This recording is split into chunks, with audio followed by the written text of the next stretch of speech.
الله نزل أحسن الحديث كتابا متشابها مثانية تقشعر منه جلود الذين يخشون ربهم ثم تلين جلودهم وقلوبهم إلى ذكر الله ذلك هدى الله يهدي به من يشاء ومن يضلل الله فما له من هاد. الحمد لله وحده والصلاة والسلام على من لا نبي بعده. أما بعد فأعوذ بالله من الشيطان الرجيم. ولنبلونكم حتى نعلم المجاهدين منكم والصابرين ونبلو أخباركم، أو كما قال الله سبحانه وتعالى: ولنبلونكم بشيء من الخوف والجوع ونقص من الأموال والأنفس والثمرات وبشر الصابرين الذين إذا أصابتهم مصيبة قالوا إنا لله وإنا إليه راجعون. ډیرو قدرمنو مشرانو، ځوانانو، مستمعینو، مشاهدینو او د پیغام ټي وي تلویزیون چینل مینوالو، السلام علیکم ورحمة الله وبرکاته. د نن ورځې زمونږ او ستاسو درس دی او موضوع د دې درس صلاة المریض، د مریض او د بیمار لمونځ. چې کله یو مسلمان نارینه او ښځینه هغه بیمار وي یا بیمار شي، نو دی به دا لمونځ په څه شان ادا کوي؟ د دې وجې نه دې ته علماء کرام صلاة اصحاب الاعذار وایي. دا هغه خلک دي چې دا عذر لرونکي دي، د عذر خاوندان دي، نو د دوی په لمونځ کې تخفیف دی، یسر دی، آسانی ده. الله سبحانه وتعالی په موږ او تاسو باندې سختی نه ده فرضو. یرید الله بكم اليسر ولا یرید بكم العسر. الله سبحانه وتعالی فرمایلی دی زه په تاسو باندې اراده د آسانی کوم او نه سختی. نو په دین کې زمونږ یسر دی، شریعت زمونږ آسانه ده او سختی نشته. په زمونږ په دین کې نه افراط دی نه تفرید، او زمونږ او ستاسو په دین کې اعتدال دی، وسطیت دی، آسانی ده، خاص کر د عذر لرونکو مسلمانانو دپاره. نو دې وجې نه په دې درس کې به انشاءالله د مریض او د صاحب المرض ځینې داسې مسایل دي چې زموږ او ستاسو ټولنه او مجتمع هغه ورسره مخ کیږي. نو په دې کې زموږ او ستاسو دپاره ښایسته تعلیمات دي، ښایسته مسایل هغه ذکر دي او په احادیثو کې موجود دي. د هغې به څه ناڅه مونږ وضاحت وکړو د الله په توفیق.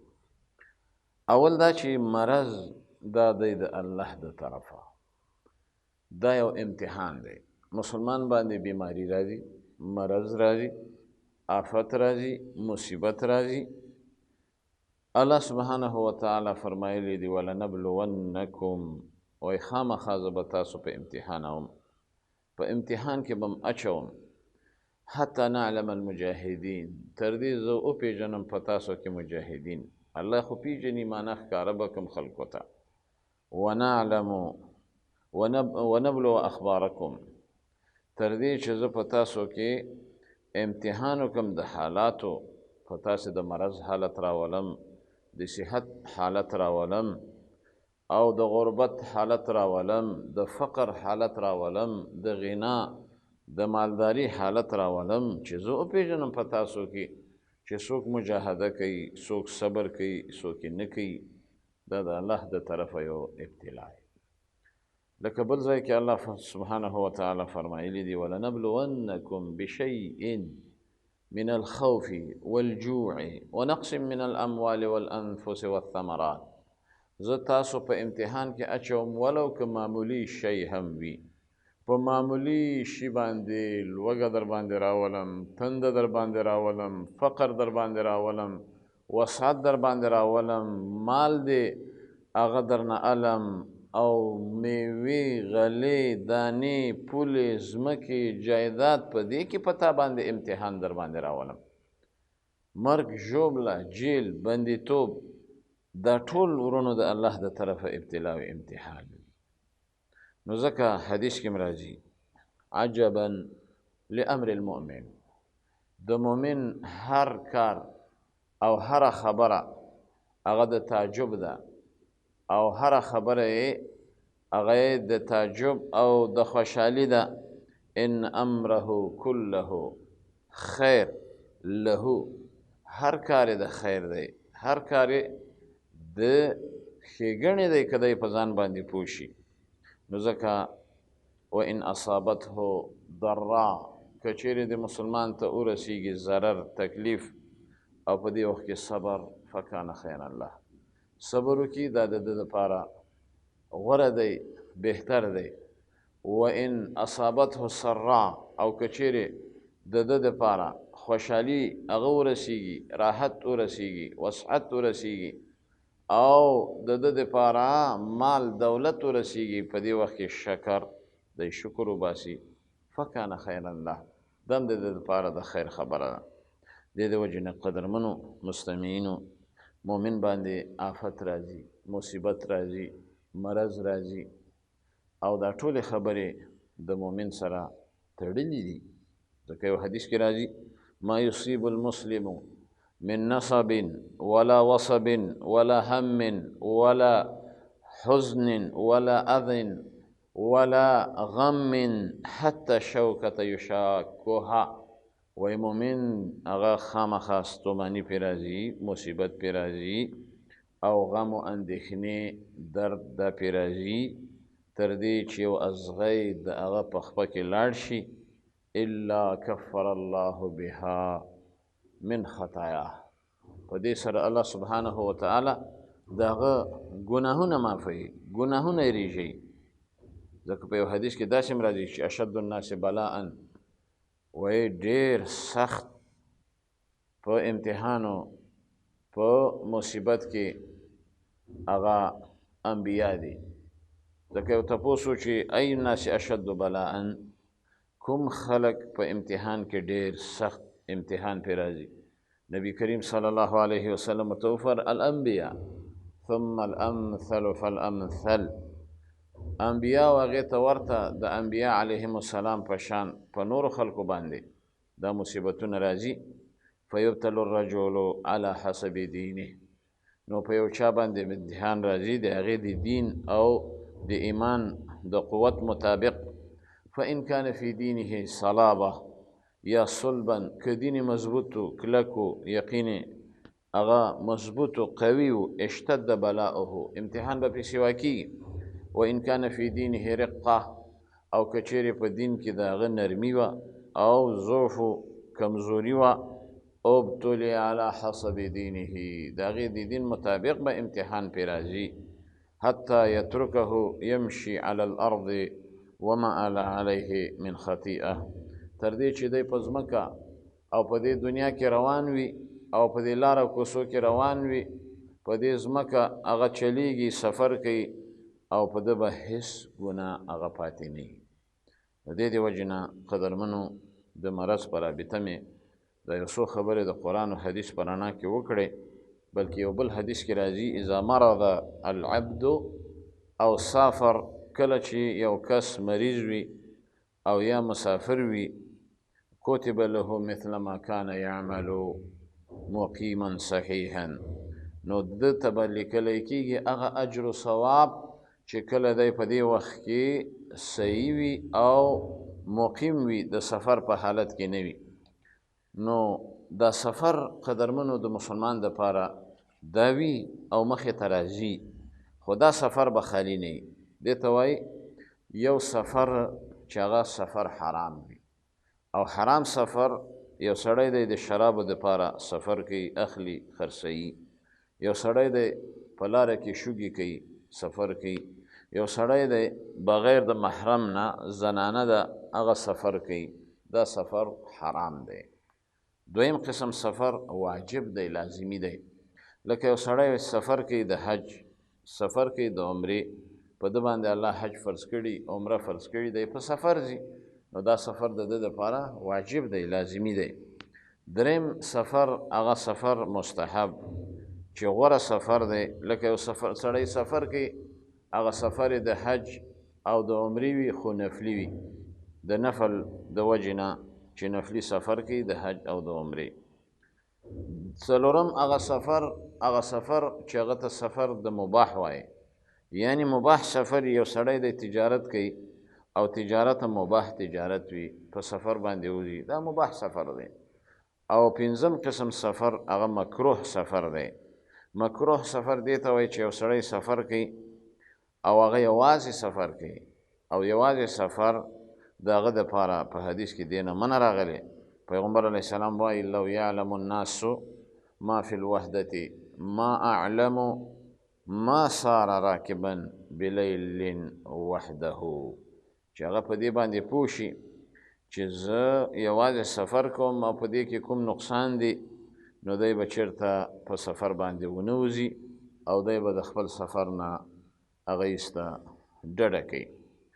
پاتې شو دا خبره چې په سفر کې د لمونځ قصر به کوي، پوره به کوي. نو په دې رابطه باندې علماء کرام وایي چې قصر دا افضل دی د اتمام نه. 4 رکعتي لمونځ به 2 کوي او په نیم به کوي، ځکه په دې باب حدیث د عبدالله ابن عمر دی ان الله يحب ان تؤتى رخصه كما يكره ان تؤتى معصيته. الله دا خوښوي چې ته په رخصت باندې عمل وکړي، په سهولیت او اسانی باندې عمل وکړي، او لکه څنګه چې بد ګڼي چې یو سړی د ایسته هغه ګناه وکړي. په یو روایت کې راځي الله سبحانه وتعالی خوښه ده او خوښوي چې د هغې د په رخصو باندې عمل وشي، لکه څنګه چې هغه خوښوي چې په هغې باندې په عزایمو باندې عمل وشي، ځکه د اسلام دین به یا رخصت وي یا به عزیمت وي. بله مسله هغه دا ده که یو سړي په سفر حالت کې خلاف افضل وکړه، څه معنا؟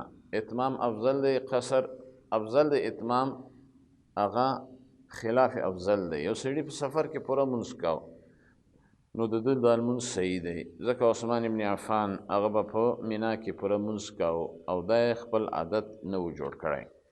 پاتې شو دا خبره چې په سفر کې دا لمونځ مسافه څومره دی مسافر بللی کېږي او سفر وکړي، لمونځ به په قصر سره کوي. بخاري کې امام بخاري باب لګولی ده، هغه وایي باب کم یقصر الصلاة، وایي کله به دا لمونځ هغه دی په قصر سره کوي، څومره مسافه کې. نو په حدیث کې راځي یوما ولیله، یو شپه ورځ مسافه چا طی کړه هغه مسافر بللی کېږي او لمونځ به مسافرانه کوي. دې وجې نه عبدالله ابن عمر، عبدالله ابن عباس هغو دواړو قصر کوو، او دارنګه هغو دواړو به روژه خوړله، او دا مسافه به 4 برده او دا 14 فرسخه، چې د دې اوس وخت کې 80 کیلومیټره او یا 80 کیلومیټره مسافه راځي.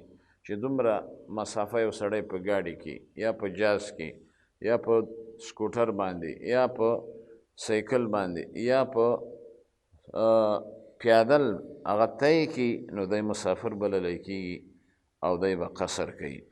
بل ابن حجر رحمه الله محدث دی، د بخاري شارح دی، هغه باب قایم کړی، باب فی کم یقصر الصلاة، په څومره مسافه کې به وایي قصر کېدلی شي. بیا هغه دا حدیث هم ذکر کوي چې لا یحل لامرأة تؤمن بالله والیوم الآخر ان تسافر مسیرة یوم ولیلة لیس معها محرم. یو سړی چې مؤمن نشي پاتې کېدلی چې هغه د سفرو کې بغیر د محرم نه د یو شپې د ورځې په اندازه، نو دې نه معلومیږي چې په حدیث کې یو شوه روز هغه سفر ښودل شوی او په دې وجه باندې دی مسافر بللی کېږي.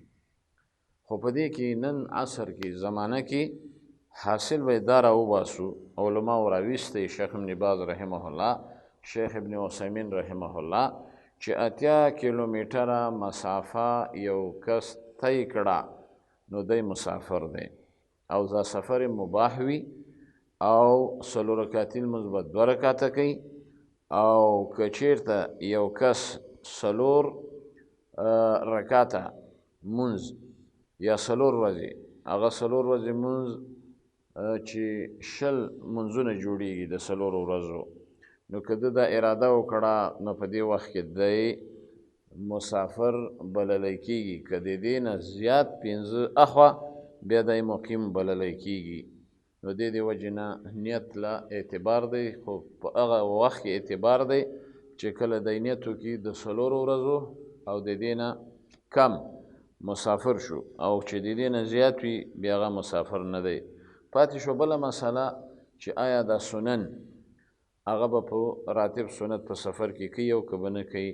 نو ښه دا ده چې فرض الله نصف کړه، تخفیف راوست، سنت به هغه نه کوي، راتب سنت، نور عام نوافل او منځونه هغه کولی شي، صلات الضحی، صلات اوابین، تحیت المسجد، تحیت الوضوء او صلات ذات الاسباب چې صلات د طواف شو او صلات کسوف شو، صلات خسوف شو، او دا لمونځونه هغه بالکل دی ترسره کولی شي. الله سبحانه وتعالی دې په دې خبرو ماته او ټولو ته د عمل کولو توفیق نصیب کړي. وصلى الله تعالى على خير خلق محمد وآله وصحبه أجمعين برحمتك يا أرحم الراحمين. الله نزل أحسن الحديث كتابا متشابها مثاني تقشعر منه جلود الذين يخشون ربهم ثم تلين جلودهم وقلوبهم إلى ذكر الله ذلك هدى الله يهدي به من يشاء ومن